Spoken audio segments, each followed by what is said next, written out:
tone. During potentially dangerous weather situations, specially equipped receivers are automatically activated to warn of the impending hazard.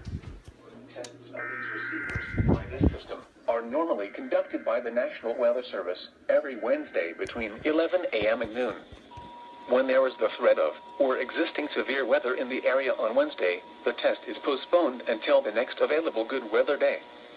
The warning alarm, transmitted over National Weather Service radio stations in north central and northeast Illinois, will be activated for watches and/or warnings affecting all counties in north central and northeast Illinois, as well as counties in far northwest Indiana.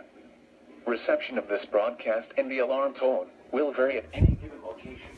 Distance from a given transmitter will occur at a distance from a given transmitter will occur even though you are using a good quality receiver in perfect working order. This concludes the tone alarm test.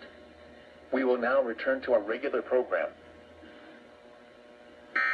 Oregon, Wisconsin to Michigan north. West of today, northwest winds 10 to 20 miles.